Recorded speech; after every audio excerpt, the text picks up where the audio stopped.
Hey friends, welcome to Flite Test and also welcome to a really crazy 2020. Typically this time every year we'd be putting out a Flite Fest recap. Now one thing we definitely want to recognize is a lot of you amazing folks are new to the Flite Test community here. What Flite Fest is basically an RC event that started back in 2014 and quickly, thanks to the community, became the largest electric RC flying event in the world. Unfortunately it's not happening this year, so we thought the best idea would kind of be to go back through memory lane and kind of re-examine some of the amazing moments that we had from the past, but also to share again, just what makes Flite Fest so special in our hearts and also hopefully to your guys' hearts. For us, Flite Fest is not simply an event that we put on, it is a family reunion.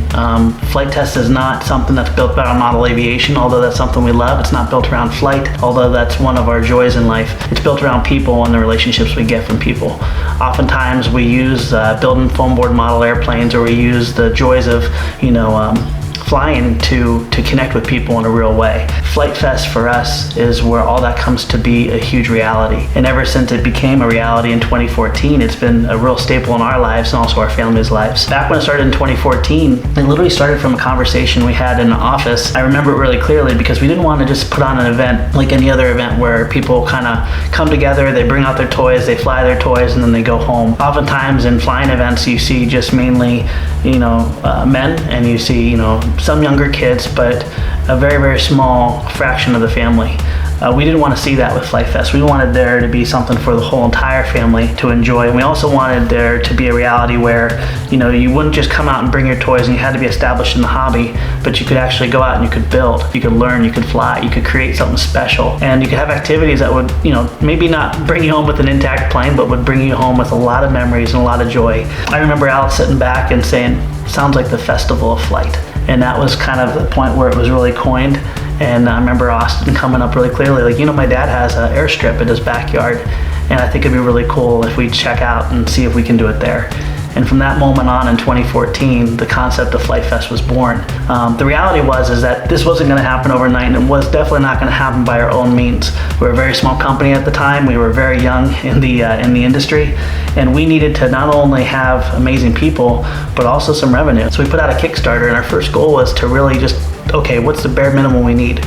We need like $4,500. And we put out a Kickstarter for $4,500 and ended up getting funded, I think, like over 700% over the goals, where we were putting stretch goals like, if we hit this goal, we'll buy a whole bunch of floppy dudes to fly through, and just crazy ideas to kind of reinforce that this is not going to be a typical flying event, but this is going to be an event where people are going to come out and do something special and experience something special. And along with that came an amazing group of people that are still volunteers and contributing to this day. Generating revenue to have a flying event is one thing, but people to not only invest themselves and financially to come out and make this reality, but then also to personally come out and that whole time serve other people was just really a testimony to how special Flite Fest is, and how how what we were doing and how what we were part of was going to really change the course of what flying events look like nowadays. And so the first Flite Fest was created, and we had this amazing group of volunteers, like again, still this day contribute their time, energy, and money to come out and bless other people and to pay it forward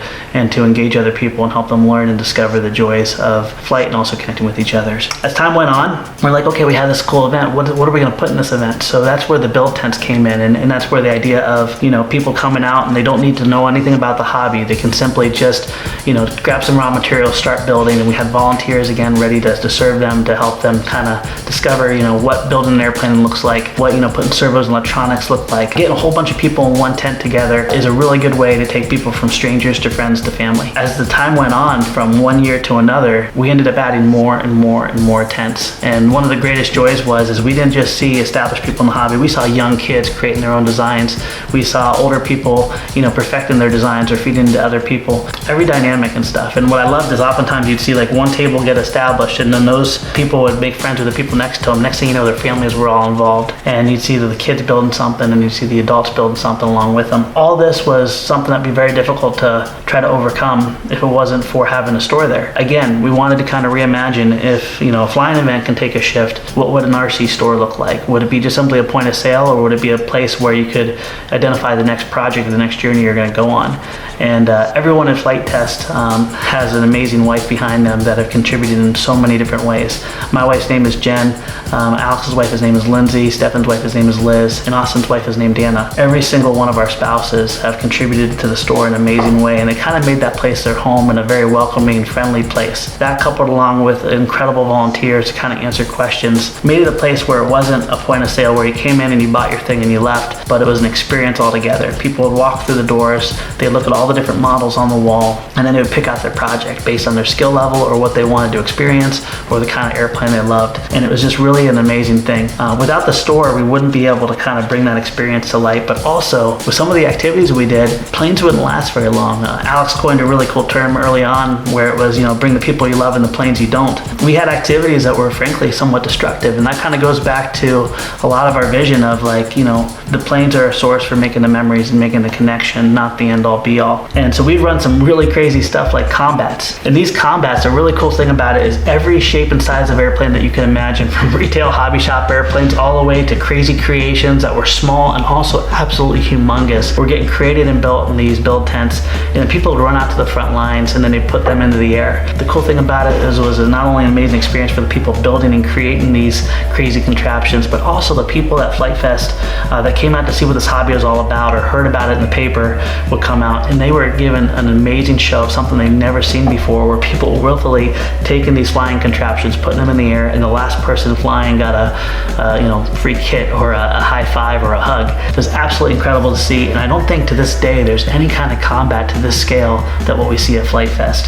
This started back in 2014, and every single Flite Fest we've ever had to this date has always had many, many combats at every single event, almost every single day. And I think it's just something that kind of says where people really enjoy using these for making a memory rather than showcasing their creation. In many of these combats we would see some pretty crazy big projects, and also outside of the combats we would see people creating these huge monstrous airplanes. One thing we affectionately call is the younger generation of early Flite Test. We call them Flite Test kids because these kids that started out 7, 8, 9 years old are now upwards of, they're college age now, and they're ready to go to college, and oftentimes they have a career in flight. But I remember whole families huddling around these crazy projects, and I remember a group of kids kind of networking with each other all over the country for that time when they're going to come together and they're going to build a huge monstrosity. And one child would basically say, I'll do the tail, and the other one would say, I'll do the wings, and the other one would say, I'll do the power system. And then they would come together, they'd grab some foam board, and they'd build this in a matter of days. And oftentimes it didn't always go perfectly the first time. They'd gather up the pieces, they'd run back in the tent, they'd rebuild it until finally there was some amazing success and a lot of laughs along the way. We love getting to use Fury's place because it was just kind of like a spectacle of flight where every kind of crazy airplane could be experimented with in a safe way, but also the way people kind of gather around, and if they saw something was missing, like either a piece of electronics or maybe some advice, they would be able to feed into each other. And then out to the flying field, put it up in the air. From 2014 on, we've seen these crazy flying contraptions only get bigger and more extreme and more crazy, and we've even gotten to participate in many of them ourselves. 2014 was an amazing year for discovery for the very first Flite Fest, but one thing we really noticed in our following year, 2015, was the discovery of huge monstrous projects. And this all began back when Peter made his big circle plane and also a decaplane with had like 10 wings on there. The really cool thing I loved about this is these projects weren't done from a solo mind, but oftentimes they're done with collaboration. In the case with Peter and stuff, he had a whole bunch of kids helping along, building tons and tons of wings, gluing them together, and that was really where the birth of some crazy big projects became a reality. From that point on, from 2016, 2017, we'd always see these crazy projects being dreamed up by people, and oftentimes they may start even from one person, but they'd oftentimes end up with a whole group of people helping to make that a reality behind the vision. We even saw young kids networking all over the country kind of saying, here's what I want to build. I want to build this big monstrous airplane. You do the tail, I'll do the electronics, you do the wing. And these young kids were actually creating and collaborating and getting all the logistics done to come to Flite Fest and build these crazy monstrous airplanes. Another thing I really loved is seeing family projects from this where, dads would just engage not only their own kids, but they'd bring all their kids' friends in there to build a huge monstrous flying airplane.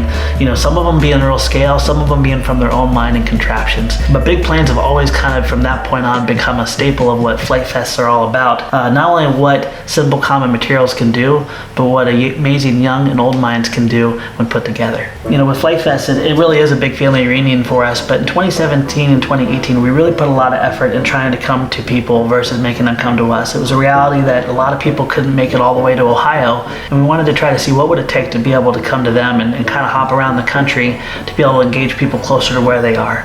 And what an amazing experience that was. In 2017, we got to go to Vallejo, California, and we actually took over a small, overgrown, rundown county fairgrounds to kind of use that. And it was the first time that we actually had like a big indoor building area in our store, and then we used an oval track of a horse race arena to be able to like kind of set up our flying area. People oftentimes brought their own creations out to kind of exhibit and to fly and to inspire others. We got to see some of our amazing community members bring out some beautiful, you know, planes that they couldn't just build on site, like you know, Adam Woodworth's flying Lego machine. If anyone remembers from a childhood when, you know, they built the little Lego plane and they flew it all around, he made one of these that could actually fly. And it was also one of the first times I got to see the father-son group with Ben Harbor, where he built a C-17 that was a replica of what his dad helped design while he was in Boeing. Along with this, we saw some other amazing contraptions like a big B-52. We also learned a lot too with how much space we really need to put on a proper Flite Fest by seeing some big contraptions that kind of scared us a little bit by flying off and not necessarily turning all that well. But at the end of the day, it was just so incredible to meet people from a different side of the country and from all around the world for that matter, make new friendships. And we continued that on with later that year going to Lake Wales, Florida, and having kind of like a fall fest in Lake Wales. Florida was absolutely beautiful that time of year, and we got to go in and connect with so many amazing people. Many people from the Flite Fest community actually even took the time to travel to all three of these events, which truly inspired and touched us in an amazing way by getting to, you know, reconnect with them in all those events. Aviator PPG was so kind to help us do the work to be able to get this location, but they're also our dear friends. They were the ones that taught us how to fly paramotors and also came to earlier Flite Fest to put on amazing aerobatic displays with their paramotors and inspire lots of other people. They went through so much amazing work to actually make it possible for us to have a Flite Fest at an active airport. Because we were able to do this, we were able to do things like Coast Guard demonstrations with helicopters flying by. There were helicopter rides, aerobatic biplane rides. There were demonstrations again from Aviator PPG inspiring tons of people. And it was absolutely amazing to see every aspect of flight celebrated during this event and to be able to actually work together in harmony and safely. So in 2018, we actually got to continue traveling around, and we got to go to Apache Pass in Rockdale, Texas. And this gentleman was so amazing. He actually approached us and said, "Hey, I got this big chunk of land. We have flying events here. We'd love for you to come out." And it was absolutely a beautiful location. And again, another group of amazing people to come out and enjoy Flite Fest with us. There is no way these traveling Flite Fests would ever have worked out without all the amazing volunteers that were constantly coming out, helping us set up, tear down, and really, you know, moving an event that's maybe 10 minutes from our headquarters is one thing. Moving it across the country is a whole nother challenge. And without those volunteers helping us, there's no way it could have become a reality. One other fun thing I loved about Rockdale is we also, again, got to have a lot of paramotor activity, and a lot of different people were putting on demonstrations with different aspects of flight, whether it's RC helicopters, paramotors, and model aviation. Like I said before, Flite Fest to us is not just simply an event that we put on in our hearts to, you know, have fun with model airplanes. It's a place where we can actually connect, build friendships and relationships all around the aspect of flight. So 2020 was definitely a year of challenges, and I cannot express how much this entire team misses all of you guys and how much we were looking forward to being able to connect with you, fly with you, laugh with you, and hear your stories. The one thing we're really looking forward to is 2021, when we get to do this again, and I have a feeling that 2021 is going to be bigger and better than ever. And friends, I can't thank you enough. Each and every one of you guys that take time out of your lives and the energy to come to Flite Fest truly means a lot. We love getting to connect with you, and we cannot wait to do that again in 2021. And also to all of our amazing community members all over the world, thank you for making Flite Test what it is. This is not a company around aviation, this is a company around relationships, and it is that way because of you guys. Thank you so much for being part of this family. Thank you for subscribing, and we'll see you next time.